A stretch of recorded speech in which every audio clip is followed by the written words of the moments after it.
नमस्कार दोस्तों, स्वागत है आपका फिनोमेटिक पाठशाला में। मैं हूं आपका दोस्त हितेश जैन और आज मैं आपके सामने लेकर के आया हूं रिवीजन मॉक टेस्ट 4। हमारे इस entire series of revision mock test के अंदर में ये चौथा वीडियो है। हमने इसके पहले आपको 12 चैप्टर वाइज वीडियोस दे रखे हैं, जिसको कि मैं रिकमेंड करता हूं कि अगर आप उन वीडियोस को देख लेंगे तो आपका NISM 5A का एक सर्टन तैयारी हो जाएगी। And after you have gone through all those videos then you should start these revision mock test and I'll help you with 25 questions in each of the mock test. मैं generally अपने audience को suggest करता हूं कि इन videos को आप pause कर करके देखिए, ताकि जब मैं आपके सामने क्वेश्चन सामने रखूं तो before you listen to the answer that I give, you should first know what the answer is and then you should try and tally कि आपका जवाब सही था कि नहीं।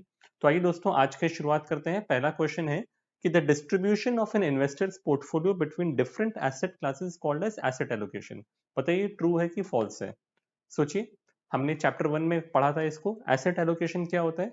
जब हम एक इन्वेस्टर का ओवरऑल पोर्टफोलियो को equities, debt, real estate, commodities वगैरह वगैरह अलग अलग एसेट क्लास में जब हम डिवाइड करते हैं तो उसको हम कहते हैं एसेट एलोकेशन। तो this process, this distribution is actually called as asset allocation and this is a true statement.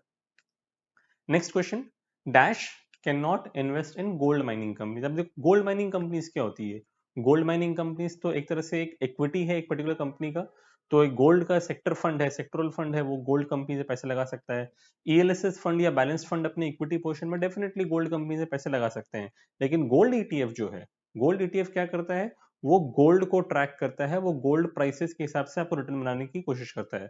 They do not invest into gold mining companies. So which of them are not, which of these following options cannot invest in gold mining companies? Answer है gold ETF। Explanation मैंने आपको सामने समझा रखा है। Next question, for the next 30 days after a NFO offer closes an investor can buy units at face value, और face value generally 10 रुपए का होता है। क्या ये स्टेटमेंट ट्रू है? जी नहीं दोस्तों। आपको पता है कि आफ्टर अ यूनिट रीलिस्ट्स इटसेल्फ, जब उस का ट्रेडिंग जब स्टार्ट हो जाता है, वो यूनिट जब वापस से ओपन मार्केट में आ जाता है आफ्टर द NFO क्लोजेस, उसके बाद जो प्रिवेलिंग प्राइस होता है उसके अंदर में आपको यूनिट मिलते हैं। मतलब अगर आपका 10 रुपए का NFO जो आया था वो अगर एक हफ्ते बाद बढ़ के 10 रुपया 2 पैसे का हो गया है, और अगर आप उस दिन परचेज करने जाएंगे तो आपको 10 रुपए 2 पैसे के नैव पे आपको यूनिट्स मिलेंगे, ना कि 10 रुपए के नैव पे। सो इसका आंसर है फॉल्स, बिकॉज आफ्टर NFO मतलब पोस्ट NFO जो प्राइस पे बाई होगा वो प्रीवेलिंग नैव का होगा। चौथा question, is real estate fund a physical asset और a financial asset? Physical asset, financial asset को मैंने आपको समझाया था कि फिजिकल एसेट वो एसेट होता है जिसको आप टच कर सकते हो, right? For example real estate, property और gold. But financial asset is जो कि पेपर फॉर्म के अंदर में होता है और आपको उस एसेट से लिंक्ड आपको रिटर्न्स बना के देते हैं। सो जब हम रियल एस्टेट पे पैसे लगाएंगे तो वो फिजिकल एसेट है, लेकिन अगर हम कोई रियल एस्टेट फंड में अगर हम पैसे लगाते हैं तो वो एक फाइनेंशियल एसेट है, राइट? चलिए next question, if an institutional investor is making application for investing in mutual fund, what additional document is required? ये याद रखिएगा, for institutional investors आपको अलग से एक बोर्ड रेजोल्यूशन देना पड़ता है every time you want to make an investment. Next question, dash strategy is supposed to be a risky strategy of asset allocation. Again याद करिए, चैप्टर 1 में हमने पढ़ा था स्ट्रेटेजिक एसेट एलोकेशन एक होता है और एक टैक्टिकल एसेट एलोकेशन होता है। स्ट्रेटेजिक एसेट एलोकेशन का मतलब ये हुआ कि हमने एक लॉन्ग टर्म व्यू से कहा कि भाई इस कस्टमर का, इस इन्वेस्टर का रिस्क एपेटाइट मान लीजिए अग्रेसिव है, हम उसको 80% इक्विटी देंगे, 20% डेट देंगे। हम इसको बार बार छेड़छाड़ नहीं करते, हम ज्यादा से ज्यादा इसको रीबैलेंसिंग करते रहते हैं। लेकिन टैक्टिकल एसेट एलोकेशन क्या होता है कि मुझे शॉर्ट टर्म में लग रहा है कि अभी मान लीजिए इंटरेस्ट रेट्स फॉल करने वाले हैं, इसलिए मैं डेट में एलोकेशन देना चाहता हूँ। This can be true, this might not end up being true. So this is always a risky strategy of asset allocation. तो इसका जवाब होगा tactical asset allocation. Generally tactical asset allocation जो है वो seasoned investors को देना चाहिए जिनके पास में एक बड़ा investable corpus हो। Next question, as regards the cutoff time, the time when it is submitted to POA is relevant, not the time when the investor submits a request to the distributor. True है कि false है? मतलब मान लीजिए एक investor आया और उसने मुझे एक चेक साइन करके दिया, मान लीजिए एक एप्लीकेशन फॉर्म साइन करके दिया सुबह 10 बजे, तो क्या उसकी टाइम स्टैंपिंग मैं करूंगा? जी नहीं। मैं जा करके एक पर्टिकुलर फंड हाउस में उसको जब जमा करूंगा या RT के पास जब जमा करूंगा तब वहां पर वो टाइम स्टैंपिंग करेगा, और जब उस POA के पास में मैंने सबमिट किया तब उस समय का देखा जाता है कि वो 3 बजे से पहले का है कि 3 बजे के बाद का है, जो कि कट ऑफ टाइमिंग है। अगर 3 बजे से पहले का है तो सेम डे का नैव दे दिया जाएगा, अगर 3 बजे के बाद का है तो नेक्स्ट वर्किंग डे का नैव मिलता है। सो the time when it is submitted to the POA यानी कि AMC या RTA, that is relevant, not when the investor is coming and giving me a form, right? आइए नेक्स्ट क्वेश्चन पे पढ़ते हैं। An elderly couple who have no immediate family members, बताइए उनको पैसे कहाँ लगाने चाहिए? आपको पता है इक्विटी फंड्स के अंदर में वॉलेटिलिटी होती है, रिस्क होती है, तो जनरली जो इन्वेस्टर्स अपने एक्यूमुलेशन फेज में होते हैं हम उनको इक्विटी फंड्स में पैसा लगाने के लिए कहते हैं। लेकिन एक एल्डरली कपल है जिनके पास में कोई और अर्निंग सोर्सेज नहीं है और सिर्फ इसी पे डिपेंड करते हैं, वो वॉलेटिलिटी नहीं देख सकते हैं, इसलिए उनका पैसा जनरली सेफ एंड सिक्योर जगह पर लगाना चाहिए जो कि डेट फंड से होता है, राइट? सो इस सवाल का जवाब होगा डेट फंड्स। आगे बढ़ता हूं, next question. To source the data required to track the performance of MFs, most dash offer free tools on their website, बताइए एएमसीज भी आपको फ्री टूल्स देती हैं जहां पर आप अपने उनके हर स्कीम्स का आप परफॉर्मेंस देख सकते हो। डिस्ट्रीब्यूशन हाउसेस फॉर एग्जांपल आप फिनोमेटिक में भी आकर के फंड्स के परफॉर्मेंस को कंपेयर कर सकते हो, या एमएफ रिसर्च कंपनी जैसे आप वैल्यू रिसर्च ऑनलाइन .com पे जाकर के भी स्कीम्स के कंपैरेटिव परफॉर्मेंस को आप देख सकते हो। So all these three places will provide you with the required information to help you select a good scheme, right? आगे बढ़ता हूं, gold ETFs can not be bought by retail investors, ऐसा क्या सही है? जी नहीं सर, ऐसा बिल्कुल भी सही नहीं है। Gold ETF her retail investor by कर सकता है क्योंकि इसका जो मिनिमम ट्रेडेड क्वांटिटी होता है वो 1 यूनिट होता है। आगे बढ़ता हूं, next question. Mutual fund offer various plans and options in accordance to the risk profile of the investor. अभी देखो, जब मैं प्लान्स एंड ऑप्शंस बता रहा हूं तो प्लान क्या होता है? डायरेक्ट प्लान या रेगुलर प्लान। और ऑप्शन की जब मैं बात कर रहा हूं तो होता है ग्रोथ प्लान या फिर आईडीसीडब्ल्यू पे आउट या आईडीसीडब्ल्यू री इन्वेस्टमेंट ऑप्शन। तो जो म्यूचुअल फंड ऑफर करते हैं वो क्या प्लान्स एंड ऑप्शंस देते हैं as per the risk profile of the investor? जी नहीं। Mutual funds actually offer different scheme types, which can be a large cap fund or a mid cap fund or small cap fund. So from that perspective, the answer to this question is false, right? The mutual fund have various schemes to suit the various requirements. Plans and options are just part of those schemes, right? आइए next question. The dividend received by a mutual fund investor will be taxed at the rate of 12.5%. True है कि false है? इसका answer होगा false. As per the recent budget which was passed in February 2020, तो dividend distribution tax को हटा दिया गया और कहा कि भाई आपको जो डिविडेंड आएगा आप अपने टैक्सेबल इनकम में उसको जोड़ दीजिए और आपका जो भी differential marginal rate of tax है आप उस रेट ऑफ टैक्स पे आप डिविडेंड्स पे टैक्स देंगे, राइट? Next question.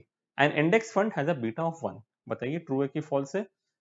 बीटा क्या होता है? हम जब इन कंपैरिजन टू मार्केट अगर हम फंड का देखते हैं कि फंड ज्यादा वोलेटाइल है कि कम वोलेटाइल है, उसको मेजर करने का तरीका होता है बीटा। और अगर बीटा अपने बेंचमार्क से ज्यादा, अगर एक स्कीम अपने बेंचमार्क से ज्यादा वोलेटाइल है तो उसका बीटा मोर देन 1 होता है, अगर वो लेस वोलेटाइल है तो उसका बीटा लेस देन 1 होता है।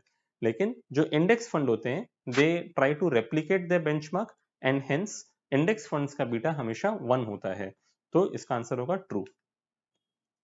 आगे बढ़ता हूं, next question. Please read the offer documents carefully, बताइए सेबी आपको कौन से डॉक्यूमेंट्स पढ़ने के लिए कह रहा है? बहुत सिंपल क्वेश्चन है, चैप्टर 5 में हमने पढ़ा था। म्यूचुअल फंड्स सेबी आपको एसआईडी और एसएआई यानी कि स्कीम इंफॉर्मेशन डॉक्यूमेंट और स्टेटमेंट ऑफ एडिशनल इंफॉर्मेशन पढ़ने को कहता है before you actually make any investments. 15th question. Long term debt funds would be sensible in a declining interest rate scenario, बताइए ट्रू है कि फॉल्स है?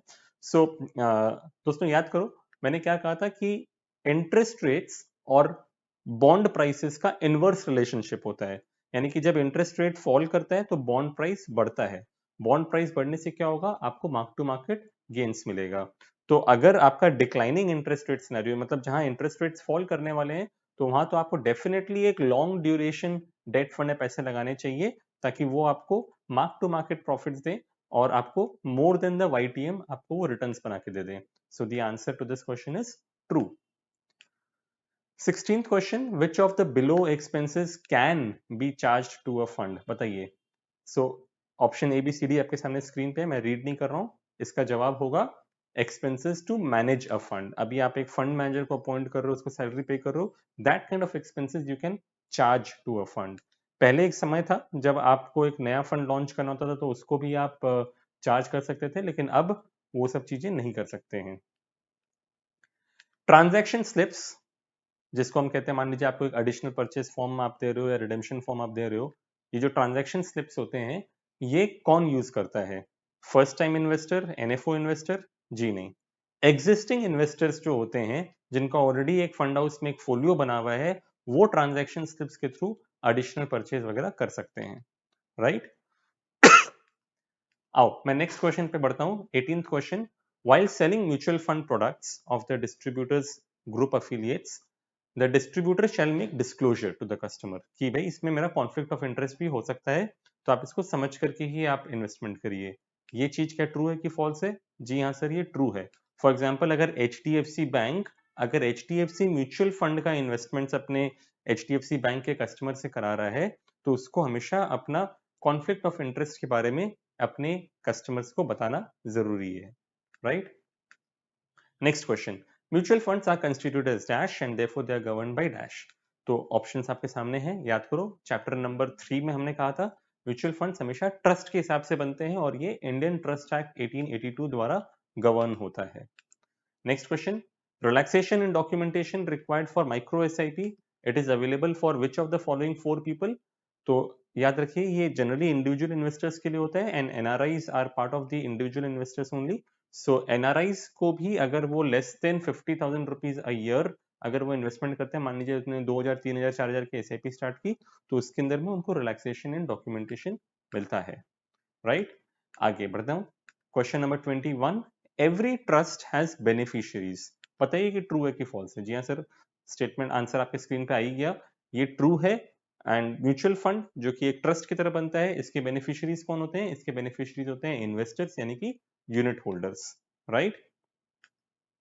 Next question, dash arises due to a difference in price movement of the derivative vis-a-vis that of the security being hedged. बताओ कौन सा risk आता है? इसका जवाब होगा बेसिस रिस्क। क्यों? मैं आपको समझाता हूँ। आज मान लीजिए मैंने निफ्टी का कैश खरीदा और निफ्टी का फ्यूचर मैंने बेचा, तो जो डिफरेंस आया मैंने उसके बेसिस पे रिटर्न बनाने की कोशिश की। ड्यूरिंग द टाइम पीरियड, मतलब before the expiry comes, this spread can actually increase और it can decrease. If the spread increases तो क्या होगा? मैं शायद प्रॉफिट कर रहा हूँ, और वही अगर स्प्रेड डिक्रीज कर जाता है तो शायद मैं लॉस कर रहा हूँ। तो इस तरह का जो रिस्क जो आ रहा है, इसको हम कहते हैं बेसिस रिस्क, राइट? चलिए नेक्स्ट क्वेश्चन पे आता हूँ। 23rd question, what is the restriction of a mutual fund scheme investing in equity instrument of a company? बताइए वो कितना मैक्सिमम इन्वेस्टमेंट कर सकता है एक पर्टिकुलर कंपनी के अंदर में? Answer is 10% of the net assets. याद करिए जो हमने जनरल इन्वेस्टमेंट रिस्ट्रिक्शन गाइडलाइंस बताए थे, मैंने कहा था कि एक mutual fund house across all it's schemes can not by more than 10% of the equity of a particular company, right? चलिए नेक्स्ट क्वेश्चन पे आता हूँ। 24th question, a board resolution is not required for an institutional investors to invest in mutual fund if MOA and the articles allow them। क्या ये true है? जी नहीं, ये false है। इंस्टीट्यूशनल इन्वेस्टर जब कभी इन्वेस्टमेंट करने के लिए आएंगे उनको एक बोर्ड रेजोल्यूशन देना कंपलसरी है। Last question for the day, as SEBI has banned dash, the sale price of a MF unit is the same as NAV। तो ऑप्शंस आपके सामने स्क्रीन पर है, मैं आपको बताता हूँ। 2013 में सेबी ने एंट्री लोड को बैन किया था, जिसके वजह से जब हम कोई म्यूचुअल फंड यूनिट खरीदने आते हैं तो जो उसका प्रिवेलिंग नैव होता है, हमको उसी नैव पे हम म्यूचुअल फंड खरीद सकते हैं। सो आंसर आपके स्क्रीन पर है।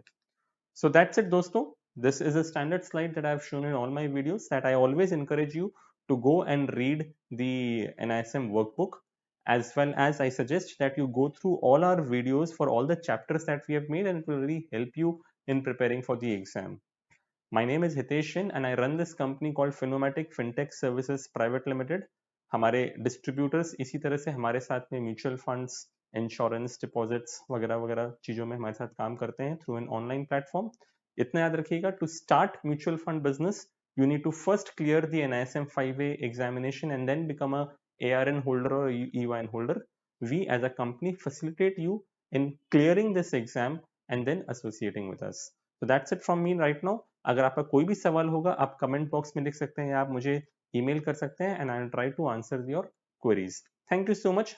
अपने फिर मिलते हैं नेक्स्ट वीडियो में, जो मैं बहुत ही जल्द आपके सामने लेके आऊंगा। Thank you so much.